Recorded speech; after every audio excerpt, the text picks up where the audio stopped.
Hello, my lovelies. I just want to tell you before we start this review that throughout the video, I on and off call the main character, whose name is Ellie, Emily. I do not know why I kept doing this, and I didn't realize that I did this a lot until after I was editing. So, just want to let you know, her name is not Emily, it's Ellie. Such a pretty day out.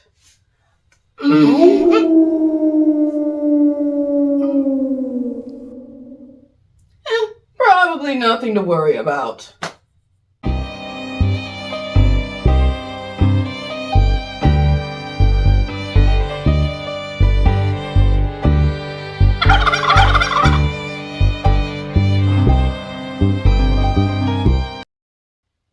Hello, my lovelies. I am Mr. Butterfly, and I decided to break up some of the monotony of the day-to-day and hang out in the forest. You see, my lovelies, I was getting frustrated. Like I said, I need to break up some of the monotony. So I figured, why not hang out in the forest when it's not the middle of the night on Halloween?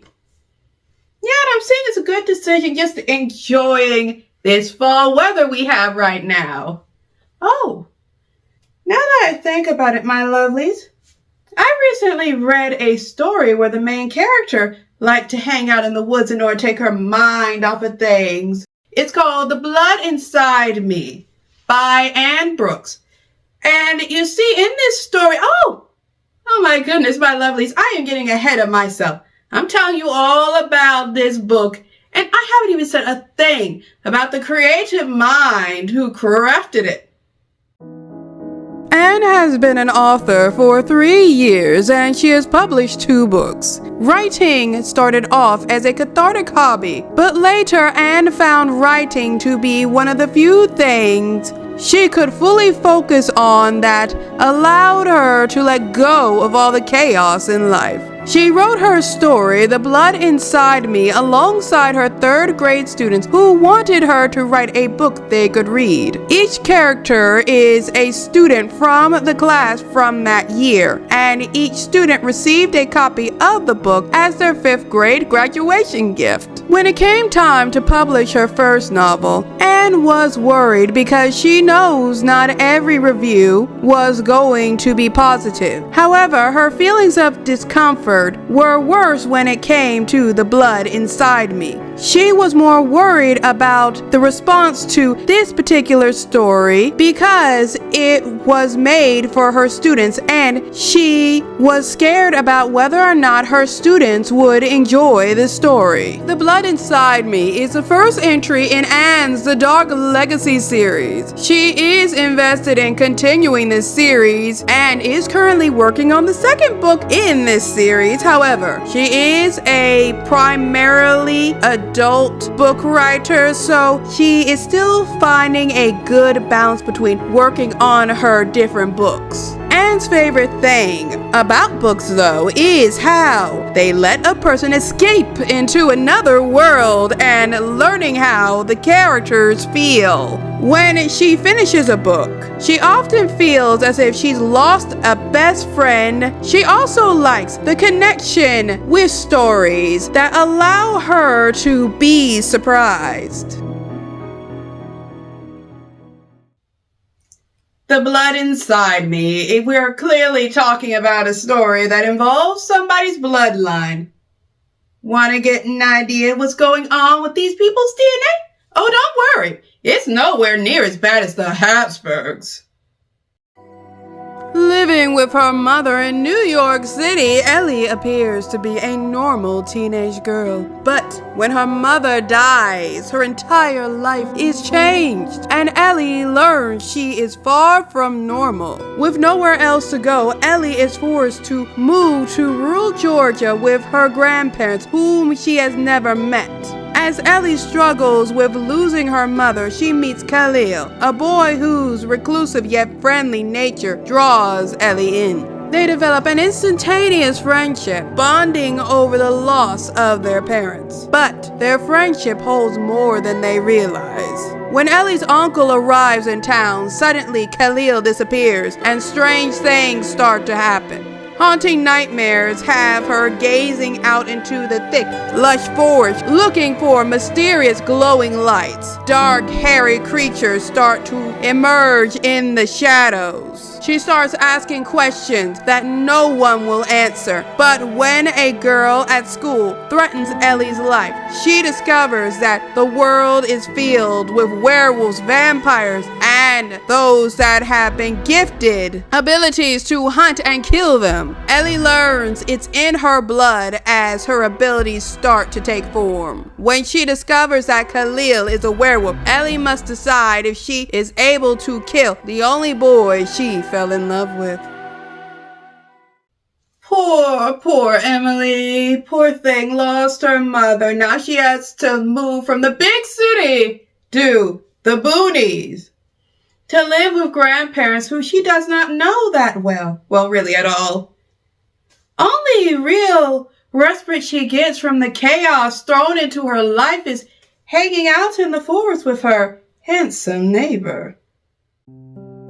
Ellie is a bright young girl on her way to graduating high school early. Sadly, one day when she returns home, she discovers her mother laying dead in their kitchen. Soon after her mother's passing, she is forced to live with her grandparents, who she does not really know. I am going to take a moment to talk about something very insightful the author did regarding to Ellie's situation. Ellie does not call her grandparents grandma and grandpa. She calls them by their names. Her grandparents do not like this, but they allow her to do so. Her grandparents allowing her to be on a first name basis with them is not a sign that they are allowing her to be disrespectful towards them. Letting her to refer to them in a way that she feels like that obviously is not a constant insult is a method of providing a child with a safe way to adjust to a sudden and dramatic change in their life when they have to live with somebody who is not their parent or someone who has not raised them and they have to obviously move to live with someone else. It also provides the grandparents with more of an opportunity to create a safe space for Ellie to begin to establish trust with them that will encourage her to refer to them as grandma and grandpa instead of calling them by their first names. If there were not a bunch of secrets and mysteries and other supernatural being shenanigans in the backgrounds involving Ellie's mother's death, she might have eventually started to trust them and began referring to them as grandma and grandpa of her own volition. I will get deeper into the issue of Ellie and her grandparents' relationship later in this review. But Ellie does eventually get overwhelmed by the uncomfortable dynamic that she is having with her grandparents, combined with losing her mother. And in her frustration, she runs into the woods behind her grandparents' property to get away from just everyone and everything so she can have a moment to herself. And there she meets a young man named Khalil. Khalil has some family troubles as well.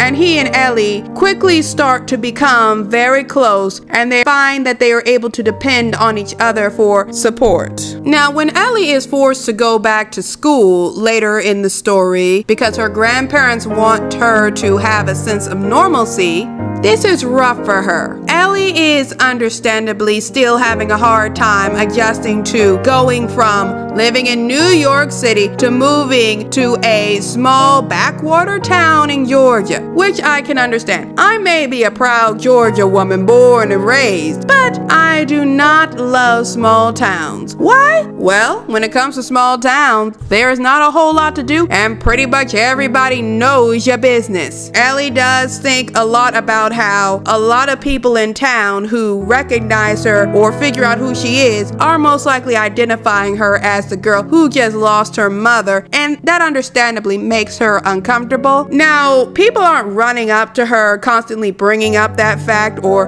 constantly trying to make her think about it all the time. However, there are a few who do, and this does also happen with some of her classmates in high school, and some of them I believe did this because their they're trying to relate to her or trying to get her to open up a little bit so she feels comfortable talking to them. It's not really the best method when they do that, but it is something they did. And where I would say majority of the students who did feel the need to bring this up to her were coming from a place of trying to understand or connect with her a little bit better. There is one student who does this, and you can tell from the moment she brings up Ellie's mother's death to her, she is doing this more out of her own rashness and arrogance, because she is very insensitive the moment she talks to Ellie about her mother's passing. The character who does this name is Nyana, and she's a very odd person, because not only is she just rude about this young woman's mother passing, but she is constantly trying to get her to come over to her house and insisting that, oh, they should just be the best of friends, in a kind of aggressive way that makes Ellie uncomfortable. Now, Ellie does befriend a girl named Maddie, and Maddie, when Nyana is constantly trying to get Ellie to come to her house, Maddie keeps reinforcing Ella's uncomfortable feelings, not in an attempt to tell her, oh, this is horrible and all this stuff, you should always feel uncomfortable around this girl. It's more that Maddie doesn't want Ellie going to Nyana's house because Nyana is always having these gatherings and get-togethers, and the girl's parents are nowhere to be seen, and she's always having these gatherings. So Maddie can already tell that going to these parties is probably not a good idea and probably isn't safe, because what is she doing having all these gatherings, and where on earth are her parents? Something not good is going on. Little does Maddie know, she is a little too correct in her feelings about Ellie not going over to Nyana's house.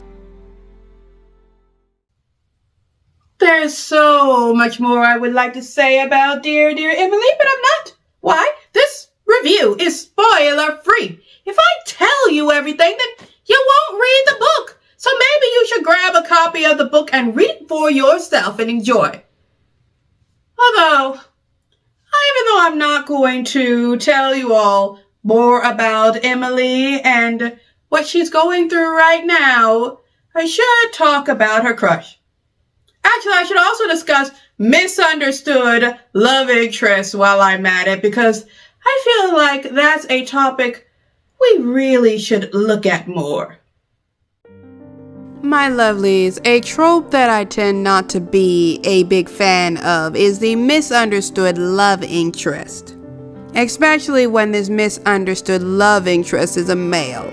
The reason for this is a lot of times with this trope, especially with a male character, the misunderstood love interest is allowed to treat the main character who they're supposed to be romantically in love with like garbage. They constantly berate and abuse them and sometimes attempt to cut them off from their family and friends. And if they don't do that, it's like the person they're supposed to be in love with is supposed to always check in with them when they go anywhere and not really have any true freedom, because the only reason why they're allowed to go anywhere is because the love interest allowed them to go there. And it's done under the guise of trying to protect them, when really it's just unhealthy control. And the whole point of them being allowed to do all this is because they suffered trauma, usually when they were a kid. Oh, this traumatic event therefore dictates I can act in this extreme way. And they treat it like, oh, now that they have the love of this person, they're better, but they don't really change. They don't make an effort really hardcore to recognize their behavior. They really do keep doing what they were doing before that was unhealthy. It's treated as romantic, usually because this misunderstood love interest, especially once again when it's a male love interest, tends to have big money, and therefore everything's okay, everything's all right. This toxic behavior is healthy, romantic, and a relationship you should strive for. And in all truth, no, it's not, and it tends to be frustrating to read. And all I have left to say. And people misunderstand him a lot of times because he's a bit of a loner. So, people like to make things up about people who, are more on their own and don't always try to be a part of the group. And Khalil is dealing with his own trauma. His brother is involved with something their father was involved in, and Khalil lets Ellie know it was not a good thing. He doesn't tell her what, but he implies it's a bad thing, and his brother is trying to peer pressure him to get involved with it. Also, their mother is dying of cancer, and he's dealing with the harsh reality that he's about to be forced to live without his mother in his life, and they are very, very close. The two of them do start to build a relationship where they are able to comfort each other and become more dependent on each other. However, when Ellie's grandparents make her go back to school, Khalil really misses her, and he feels a lot of heaviness weighing on his heart, not being allowed to be around her as much as he was before she went back to school. So he decides, instead of trying to finish out the semester at home and doing his work and stuff at home like he was originally planning to do because his mother is sick, he goes back to school so he could spend a lot more time with Ellie like they were doing before. When he does this, he signs up for a fair amount of Ellie's classes. They're not all her classes because he doesn't want anybody to catch on to what he's doing, but he does still sign up for those courses. And Ellie catches on to what he's doing, and they have a healthy conversation about it. They admit that they missed each other, and Ellie does feel good that she knows she'll be spending more time with him again, but they do address the fact that this was a little bit excessive, and they don't let it get any more extreme than this. And Khalil, sometimes when he does kind of hint at wanting to do something a bit more extreme, he re-examines himself and dials himself back, recognizing that this isn't the healthiest way to handle things. The last point I would like to make is with Nyana. Now, Nyana, as I mentioned, is always trying to get Ellie to come to her house. And Ellie is already uncomfortable with the idea, mostly because, Nyana is pushy. And her friend already warned her that she probably should not be going to any of Nyana's parties. Khalil also expresses to Ellie that he does not feel comfortable with her going to Nyana's parties, and it's made pretty clear fairly quickly that he and Nyana do not get along. And when Ellie asks why they don't get along, he says Nyana doesn't like him because he doesn't belong to her class, which makes no sense to Ellie. You see, when Ellie meets Khalil after they hang out a bit, he eventually takes her to see his house, and this boy comes from some serious money. They got a big old Gothic mansion in the middle of the woods, and they have so much money because his mother did not feel comfortable living in his mansion. She lives in a small house on their property that they built for her to live in. So as I said, he comes from money, and Nyana is also implied to have some money. Nobody has any idea where on earth her parents are, but yeah, she lives in a fairly big house too, and seems to be able to have a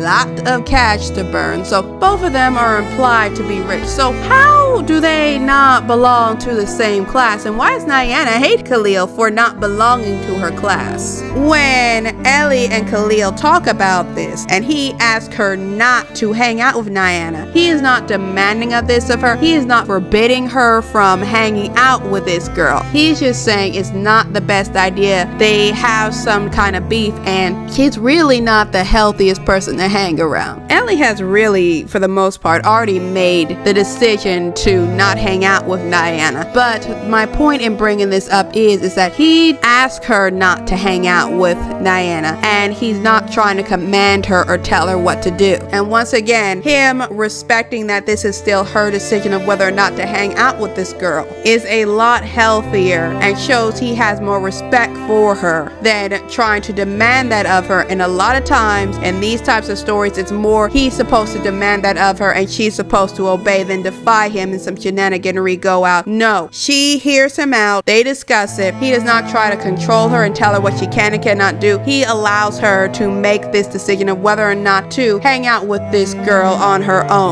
Also, I mentioned Nyana does not like Khalil because they do not belong to the same class, and I said they're both rich. So Ellie is confused about this, but when the author wrote this into her story, it actually provided the audience with a big hint into what's going on behind the scenes.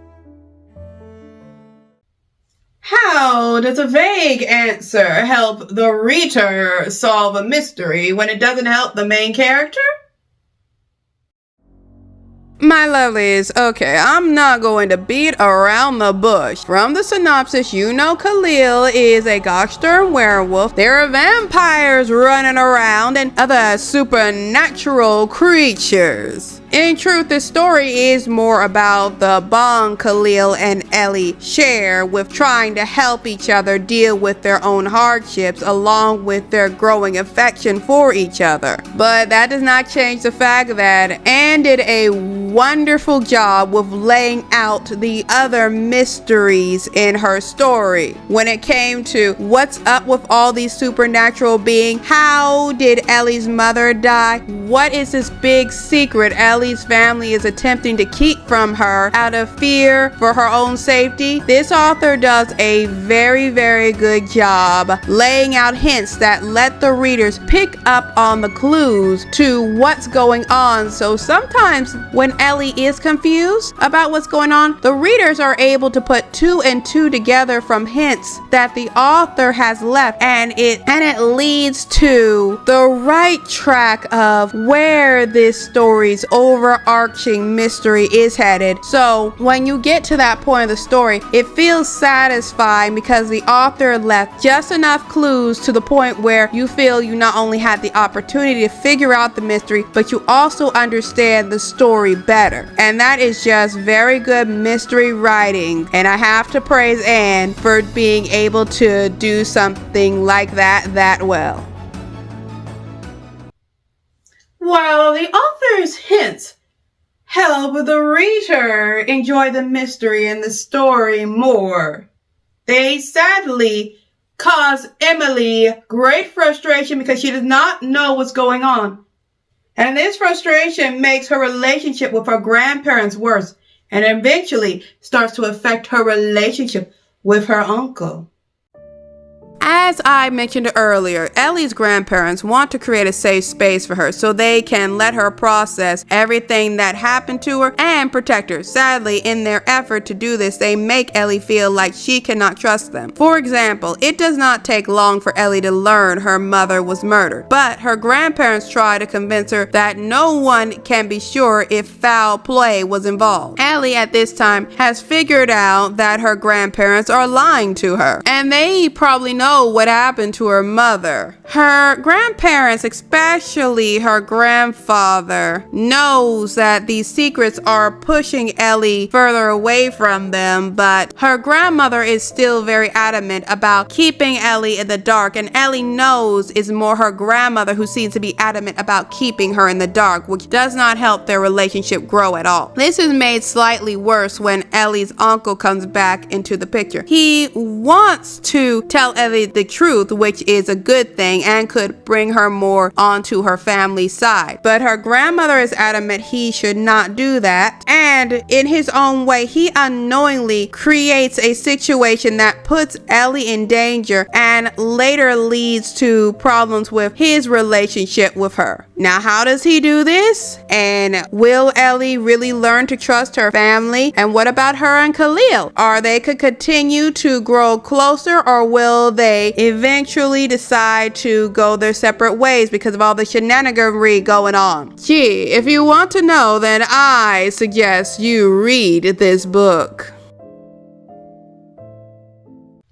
So, when it comes to The Blighted Inside Me, I am giving it the rating of 5 butterflies out of 5.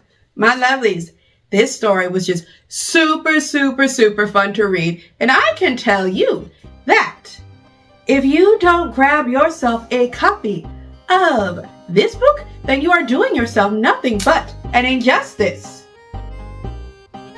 Anyway, my lovelies, if you've made it to this part of the video, thank you so much. And please give it a like, leave me a little comment, and if you have not yet, slap that subscribe button like it owes your money. And don't forget to give that little notification bell a ring so that mean old algorithm doesn't get me. Oh, and quick note, my lovelies, if you are subscribed to me, please double check and make sure you're still subscribed to me. YouTube has a bad habit of unsubscribing folks. Alright, my lovelies, with that, this video Now if you please come with me as we dance into a world of magic.